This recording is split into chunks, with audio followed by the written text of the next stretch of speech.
Hello friends, in this session of concept workshop, I will cover the problem based on time-independent perturbation theory, including the cases of non-degenerate and two-fold degenerate problems and, uh, and the problems on the variational methods.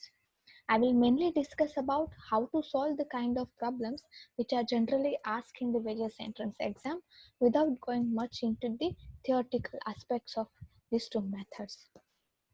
I will also give some tips which will helpful in getting the quicker answer. I advise you all to go through the theoretical details of these methods from reference book by Griffith or Libet or any other book which you prefer before watching this video. For better preparation of entrance exam and also to understand how powerful these methods are. Let me start by telling briefly about what is perturbation method and what kind of problems are generally asked. So there are three approximation methods that we learn in Introductory Quantum Mechanics course. These are perturbation method, variation method, and JWKB method. We will see the problem based on the first two methods in this session, starting with the perturbation method. So what is it? It is a systematic procedure for obtaining approximate solution to perturbed problem by building it on the exact solution to the unperturbed case. And the assumption that are made in these perturbation methods are that the perturbed Hamiltonian, that is H prime, is small compared to the unperturbed Hamiltonian, that is H0. The eigenstate and eigenenergies of the total Hamiltonian, that is the sum of the unperturbed and perturbed Hamiltonian, do not differ appreciably from those of the unperturbed Hamiltonian. To solve the problem on the perturbation method, we need to use either the integral representation of a given system or the metric formulation of a given system. In any case, we should know the eigenfunction and eigenvalues of a given unperturbed system. Sometimes in exam this information are not given, but when it is not given, then first we have to calculate the eigenstate and eigenenergies of a given system. Then for a given perturbation, we will be asked to find out the correction to eigenenergies or eigenstate or to the first order or some higher order. So we will be given a system, for example, infinite potential well like this, having eigenstate psi n 0 and eigenenergies En 0, and the system will be perturbed. For example, here the perturbation is this little bump, and the functional form of this perturbation will be given. Then subject to given perturbation, we will have to calculate what will be the correction to this perturbed system. So here throughout this video, I will be using the notation as psi and s, where s represent the superscript s represent the correction, order of correction, and the subscript n represents the state. So for example, psi 1 1, so that means the first order correction to first state, and so on. To calculate to calculate this correction, we need to remember certain equation, derivation of which you will of course find in the reference book. So let's say h prime is the perturbation applied to given system.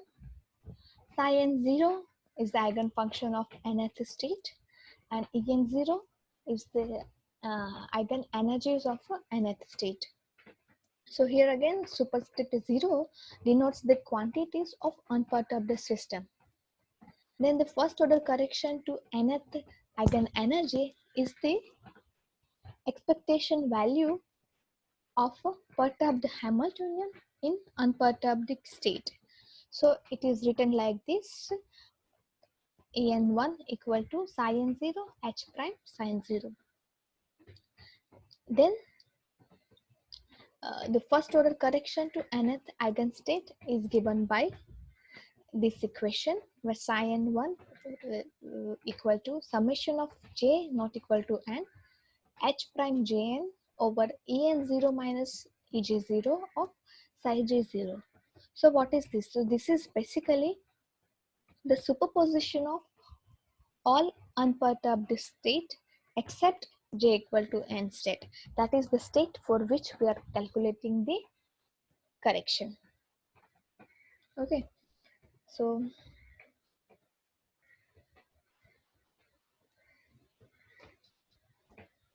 and yeah, so and H prime is the matrix element of the perturbed Hamiltonian, and the second order correction to eigenenergy is given by this expression.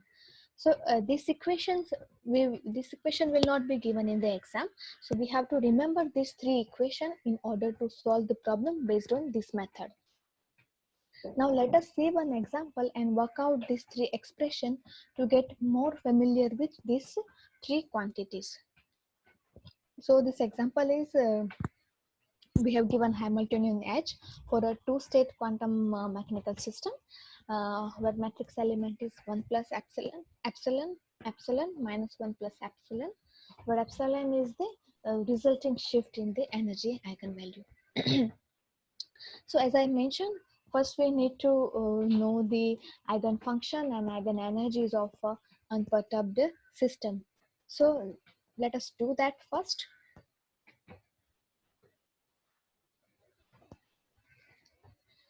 So first separate out the unperturbed Hamiltonian from the total Hamiltonian. So we can we can do it like this, where unperturbed Hamiltonian will be is 1 0 0 minus 1, and perturbed Hamiltonian is Hamiltonian is having perturbed Hamiltonian is the matrix with all element as the epsilon. Now we have our unperturbed system, right? So let's calculate the eigenvalues and eigenstate of unperturbed system, that is H0. Here note that it is a two particle system. So our n will be 1 and 2. So the eigenvalues of unperturbed system, that is H0, will be E1 0 and E2 0. And eigenstate of unperturbed system will be psi 1 0, phi 1 0 and phi 2 0.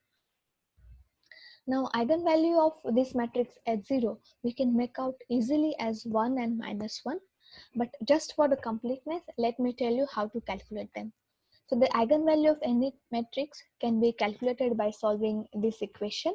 So this is the determinant of H0 minus lambda I, where I is the identity matrix having this order same as the H0.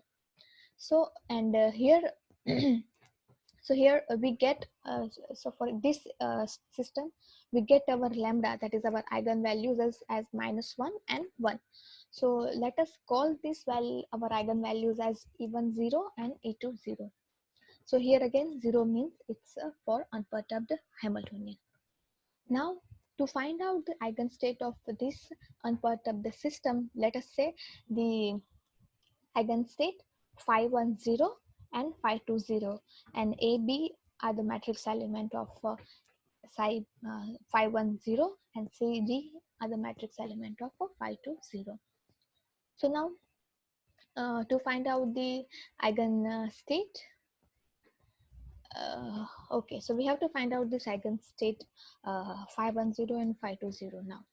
So to do that we have to use this eigenvalue equation which says that applying a operator H0 on the state psi 1 we should get the eigenvalues even 0, right? So by solving this eigenvalue equation we get our first state, that is for the first state of unperturbed system, that is phi 1 0 as 0 1, and the second state using the second eigenvalue equation. So this second state of unperturbed system will be 1 and 0. So now we have our unperturbed state which we need to calculate the first order correction to eigenenergy. Remember we have two systems, so we have to find out the correction to both the state, that is n equal to 1 state and n equal to 2 state.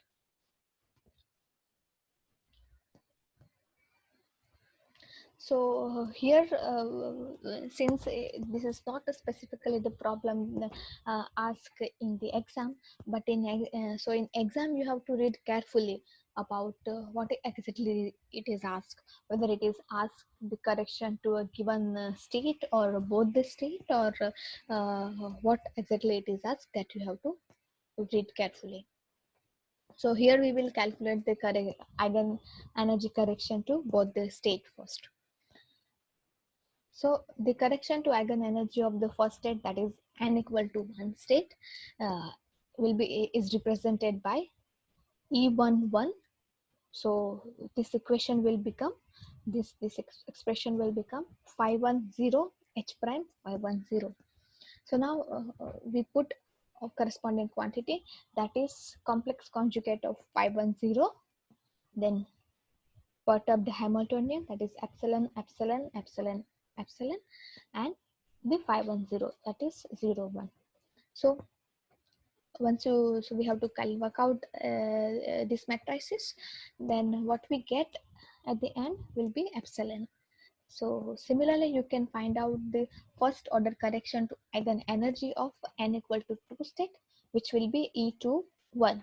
So this also, once you work out, we will get it as a epsilon.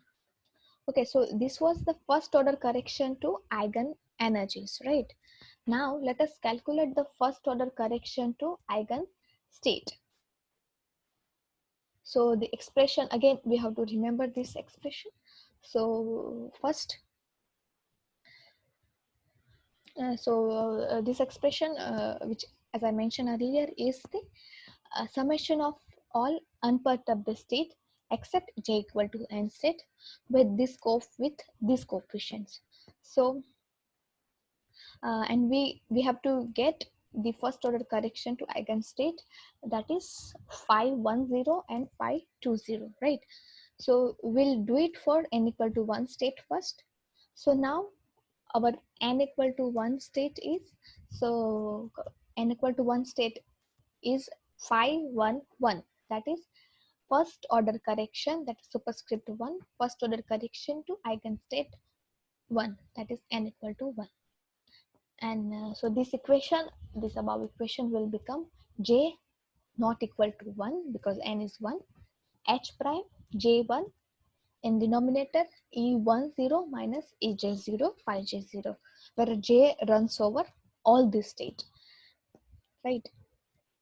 Except j equal to 1 state, of course.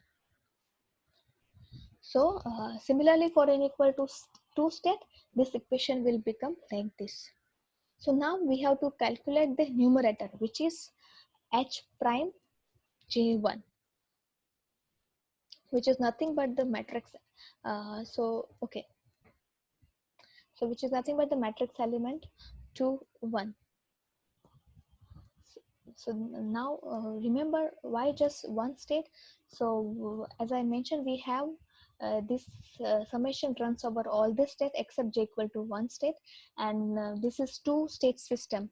So we will be only left with the one coefficient, that is h prime 2 1, and where j equal to 2 here, and in the second state j will be 1.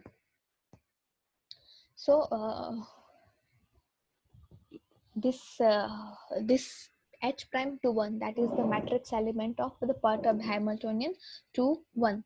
So this matrix element, if you work out as we did in a previous slide, you will get it as epsilon, and h prime 1 2 also you will get it as epsilon. And also this matrix element you can make out from the our perturbed Hamiltonian, which has all its matrix element as epsilon. So so now put this value here in this equation. You will get epsilon E1, that is our first value, which we called -1, and Ej, that is E2 here, so that is also 1. So first correction to the first state will become, first order correction to the n equal to 1 state will become minus epsilon by 2 0, and similarly the first order correction to the second state will be 0 epsilon by 2.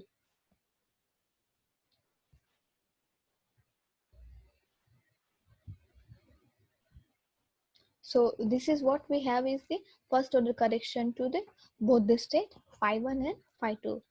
Then if the eigenfunction of h corrected to the first order is asked, then we have to add this correction to the unperturbed state. So remember, if only correction is asked, then it will be this, but the final eigenfunctions corrected to the first order is asked, then we'll have to add this correction to the unperturbed state, and then again you'll have to normalize also. So finally normalized corrected eigenfunction to the first order will be like this. Now let us do the second order correction to the eigenenergies. So this may be easier to calculate because we already have the numerator calculated in the previous slide. So only difference is that it's a modulo square in the second order correction. So we will repeat, so we represent as represent this second order correction to eigenenergies as E12. So here again 1 is n equal to 1 state and 2 is the second order correction. So this expression will become h prime 2 1 square modulo square divided by E10 minus E20. And again because it's a two-state system, and the coefficient the summation runs over all the state except j equal to one state, so we will left with only one term.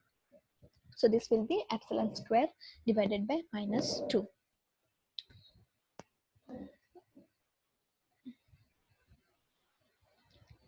And similarly for the second order correction to eigenenergy of n equal to 1 state will be epsilon square by 2. So now finally the eigenvalues of total Hamiltonian corrected up to second order will be unperturbed eigenvalue, that is even 0 plus the correction. So to the for eigenenergy we have done two corrections, first order and the second order. So adding all the terms up to second order correction, we get the eigenvalues of total H. So yeah, so again I repeat here, one has to read the question carefully about what is asked, whether it is corrected eigenvalues or the eigenvalues or eigenstate, or just the particular corrections. So now we will see one example with the integral formulation. So the problem is the normalized eigenstate of a particle in a one-dimensional potential well, which is this, are given by psi n of x equal to square root of 2 by a sine n pi by x a, where n runs from 1, 1, 2, 3 and so on. And this system is subject to perturbation of like this, which is v0 cos pi x by a from for 1 for x is equal to 0 to a by 2. And what we have asked is to find out the shift in the ground state energy due to this perturbation to the first order perturbation theory, right? So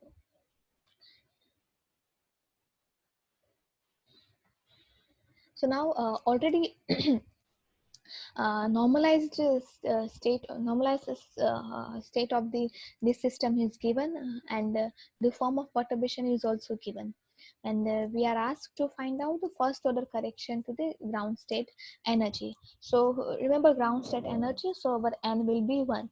So our unperturbed ground state wave function will be square root of 2 pi square root of 2 by a sine pi x by a. Okay, so let us find this correction now. So first quickly write what we have to find out, that is this expression, which is first order correction to the ground state energy. Then what we need is the wave function of this unperturbed system, that is already given, which is square root of 2 by a sine pi x by a. Then the perturbation, so which is v0 cos pi x by a. So this expression in integral form is minus infinity to infinity complex conjugate of psi1 0, the given perturbation, and the psi1x dx. So let us put all these values here. uh, so after putting this value here, we can bring all the constant outside, which is this is square root factor and v0. So then after taking all the constant outside, uh, we will be left with the factor which has a sine square sine pi x by a and cos pi x by a. So finally we end up with calculating this integral.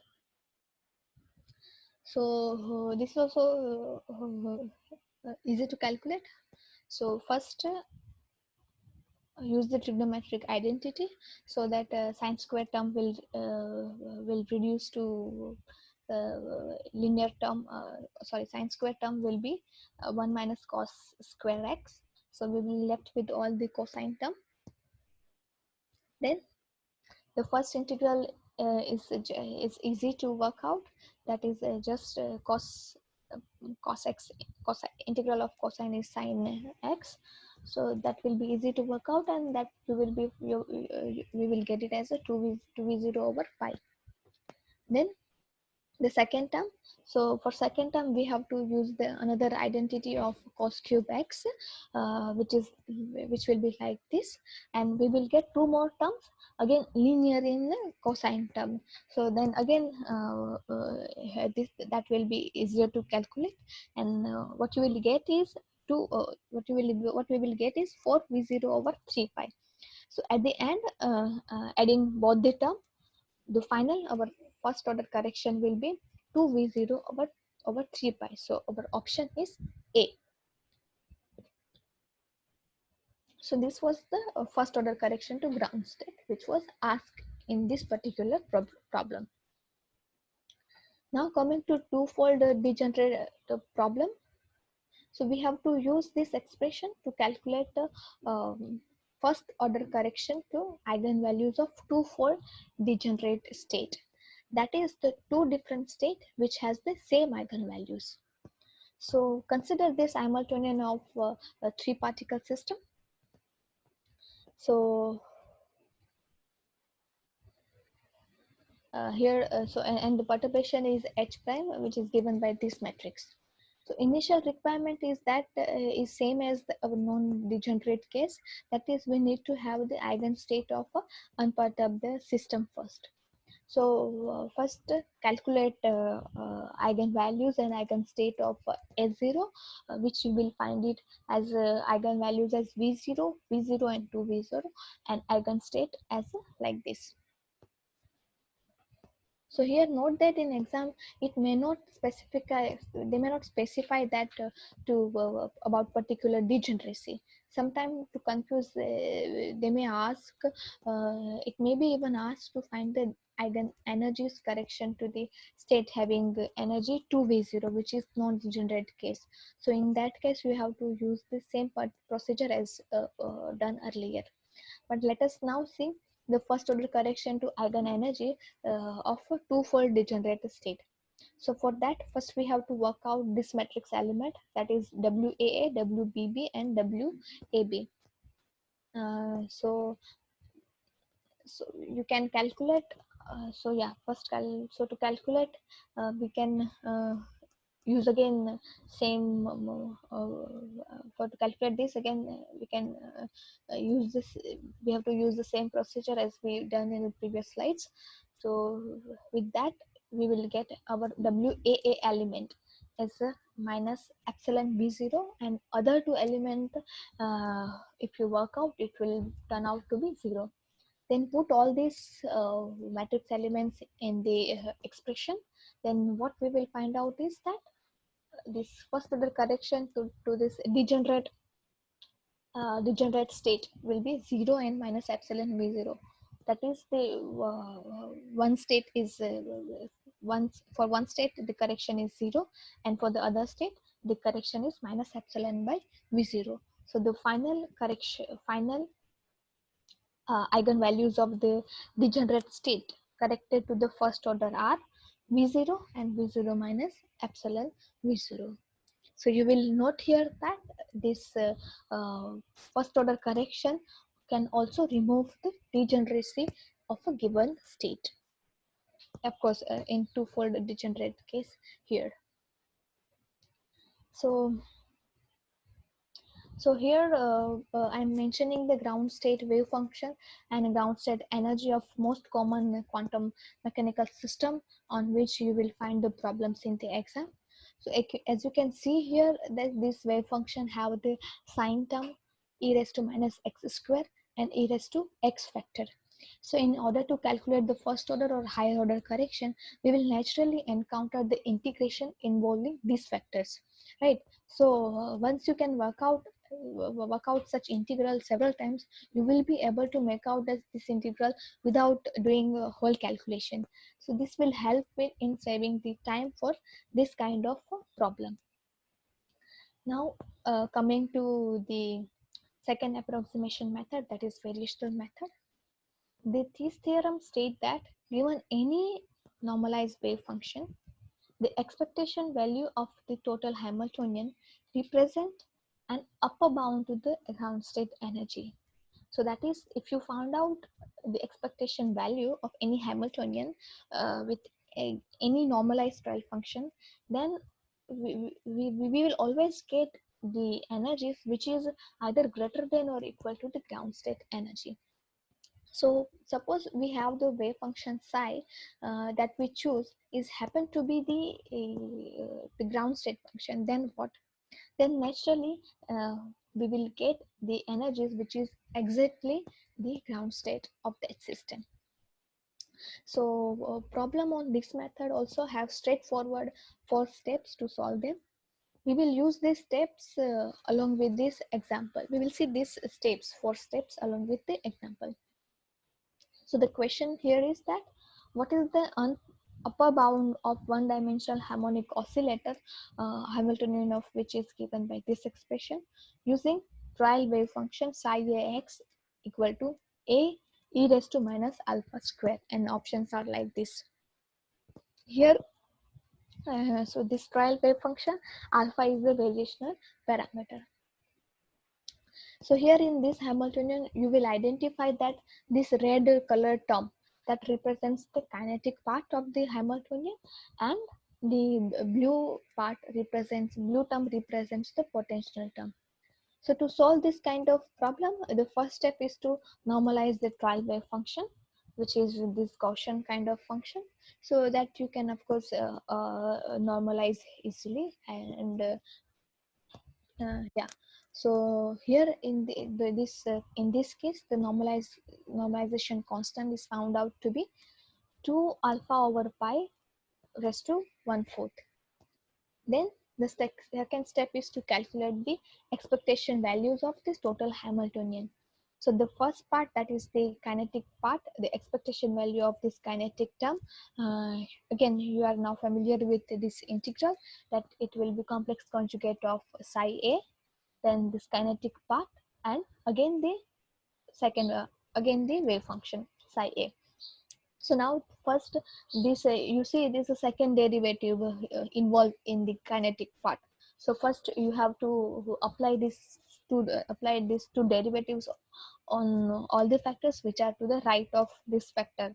So after applying this double derivative to the right hand part, you will we will left with the exponential e raised to minus x square, and yes, you will end up with the vectors which will have e raised to minus alpha x square. And with that, and this integration will be again same as the integration that you have used in while normalizing the this psi a. So this turned out to be h square alpha over 2m. Now calculate the second term, that is the potential term. So here you will have an extra term x. So here the integration will be of x square e raised to minus x square kind of thing. So again these integrals are the standard integral you will find out, and then this value will be my m omega square over 8 alpha. Okay, so now then these two terms you have to add to get the expectation value of the total Hamiltonian, which will be like this. Now this third step is to minimize this expectation value of h with respect to variational parameter, which is alpha. So this is dh by d alpha equal to 0. This you have to solve, and with that, if you will see that the derivative of alpha is 1. So first term is h square over 2m, and derivative of 1 over alpha is minus 1 over alpha square. So when you equate it to 0, you will get alpha equal to m omega over 2h. So this was third step. Now the fourth step is insert the value of alpha back into the expectation value of h. So once you put this h in once you put this alpha in this h, you will get the expectation, you will get the expectation value of h, that is half h cross omega, right? So now, so yeah, these are the four steps. So now again, just let us quickly say this fourth step, but with the different trial wave function. So this time this trial wave function is dx e raised to minus beta x square. So where beta is the variational parameter in this case. So again, the first step is normalize this trial wave function, which will be normalization constant of this function in this case will be like this. Then second step is calculate the expectation value of h. Then third is minimize the h with respect to variational parameter, which is beta in this case, and find out what is this variational parameter. Then insert this value of beta, uh, insert the value of variational parameter back into the second step. So this time you will get your expectation value of h to be 3 by 2 h cross omega. Remember, in first case it was half h cross omega, where our trial wave function was Gaussian, and this time it is wave function is like this, where we got where we get the expectation value of h to be 3 by 2 h cross omega. So you see here, you see here the first case, by using Gaussian trial wave function, we get the h cross omega, which is the exact ground state energy of the harmonic oscillator. And with the trial wave function of this psi b, we get the exact energy of the first excited state, right? Excited state of harmonic oscillator. So it depends on how close our trial wave function is to the exact ground state wave function. If we happen to choose the wave function other than the exact ground state wave function, then we always get an upper bound to ground state energy, which is evident from this psi b. Thank you.